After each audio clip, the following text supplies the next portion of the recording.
কথা কম কাজ বেশি করতে হবে, কথা কম খেলতে হবে বেশি। কারিকুলামের ভেতরে আমরা চতুর্থ শ্রেণী থেকে খেলাধুলাকে যাতে মোটামুটি কম্পালসারি করা যায়, অর্থাৎ আমাদেরকে স্কুলে যেরকম অঙ্ক, ইংরেজি, ভূগোল, ইতিহাস এগুলো যেরকম কম্পালসারি পড়তে হয়, আমরা চাচ্ছি যে বাচ্চাটা যে খেলাটাই পছন্দ করুক, কিন্তু সেই খেলাটা তাকে খেলতে হবে, সেটাতে তাকে এক্সপার্ট হতে হবে, সেটাতে তাকে নিজেকে গড়ে তুলতে হবে। অর্থাৎ ইতিহাস, ভূগোল, বিজ্ঞান এই সাবজেক্টগুলোর পাশাপাশি আমরা খেলাটাকে কম্পালসারি করবো, সেটার মধ্যে মার্ক থাকবে, সেটার মধ্যে পাস ফেল থাকবে, যাতে সে সেটা সিরিয়াসলি নেয়। শুধু আচ্ছা বিকালে একটু খেলতে গেলাম বা অফ টাইমে একটু খেলতে গেলাম, নট দ্যাট, সিরিয়াসলি হতে হবে। অর্থাৎ আমরা আসলেই চাচ্ছি আমাদের ছেলেমেয়েরা যাতে সত্যিকারভাবে নিজেকে একজন যে যেটাই খেলবে সেটাতে যাতে সে তাকে নিজেকে এক্সপার্ট হিসেবে গড়ে তুলতে পারে।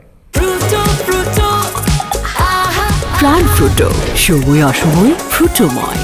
সম্মানিত উপস্থিতিবৃন্দ, স্বাধীন বাংলাদেশে বিভিন্ন ক্ষেত্রে আমাদের শিশু কিশোরদের যে প্রতিভা ছিল সেটাকে বের করার জন্য 1976 সালে প্রথম কিন্তু শুরু হয়েছিল। এখানে যারা আমাদের খেলোয়াড় ভাই বোন বন্ধুরা আছে, তোমরা অনেক ছোট ছিলে, তোমরা ছোট ছিলে না, আসলে তোমরা দেখোই না বোধ হয় কেউ, এখানে সামনের সারিতে যারা আছেন ওনারা দেখেছেন। 1976 সালে শুরু হয়েছিল বাংলাদেশের শিশুদের ভিতর থেকে প্রতিভাবান যারা আছে বিভিন্ন সেক্টরে, বিভিন্ন কালচারাল সেক্টরে বের করার জন্য নতুন কুড়ি শুরু হয়েছিল। এর মধ্যেই তোমরা শুনেছ, মন্ত্রী সাহেবের বক্তব্য শুনেছে যে আমরা, এবং আমিও বললাম যে ইনশাল্লাহ সামনেই আমরা যেটা করতে যাচ্ছি, কবে ডেটটা জানি, 30 এপ্রিল, রাইট, 30 এপ্রিল সিলেট থেকে আমরা শুরু করতে যাচ্ছি নতুন করে স্পোর্টস, এবং একই সাথে ইনশাল্লাহ এটা সারা দেশে শুরু হবে। আমরা এই যে বিভিন্ন আমরা 7টা খেলা না 7টা ডিসাইড করেছি তো এই মধ্যে 7টা খেলা আমরা ডিসাইড করেছি। এই 7টা খেলায় কারা পারদর্শী, ধীরে ধীরে সেই প্রতিভাবানদেরকে আমরা বের করে নিয়ে আসব, তাদেরকে যারা ভালো হবে তাদেরকে আমরা আরও বেটার ট্রেনিং দেওয়ার চেষ্টা করব। এভাবে করে আস্তে আস্তে আমরা খেলোয়াড় গড়ে তুলব, পেশাদার খেলোয়াড় গড়ে তুলব, এবং আমাদের লক্ষ্য থাকবে ইন্টারন্যাশনাল যে ইভেন্টগুলো হয় সেগুলোতে আমরা হিট করা শুরু করব আস্তে আস্তে। এবং আমাদের ছেলেমেয়েরা যে দেশের জন্য সম্মান বয়ে নিয়ে আসতে পারে এটার প্রমাণ এর মধ্যেই প্রতিষ্ঠিত হয়েছে। ইনশাল্লাহ আগামী দিনে আমরা আরও বেশি সম্মান বয়ে নিয়ে আসবো।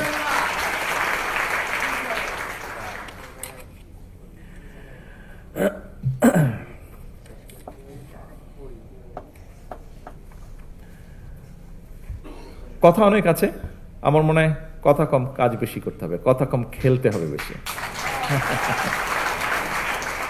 আমি শেষ যেই কথাটা একটা বলতে চাই, এই কথাটা একটু সিরিয়াস, তবে এই কথাটা আমি মিন করি, বিশ্বাস করি, এবং সেই জন্য আমি বলতে চাচ্ছি।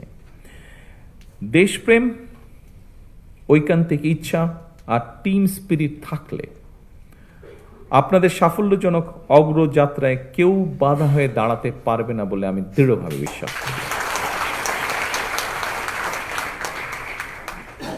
আপনাদের প্রতি, খেলোয়াড় বন্ধুরা, আপনাদের সকলের প্রতি আমার একান্ত আহ্বান, একান্ত অনুরোধ,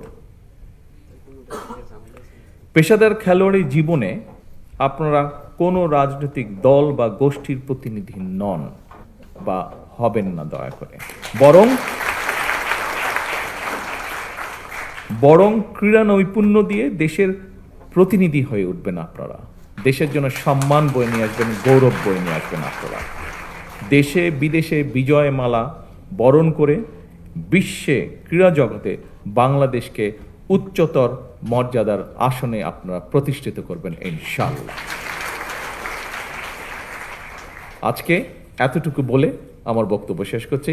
ইনশাআল্লাহ এরপরে ঘরের ভেতরে না, ইনশাআল্লাহ খেলার মাঠে দেখা হবে।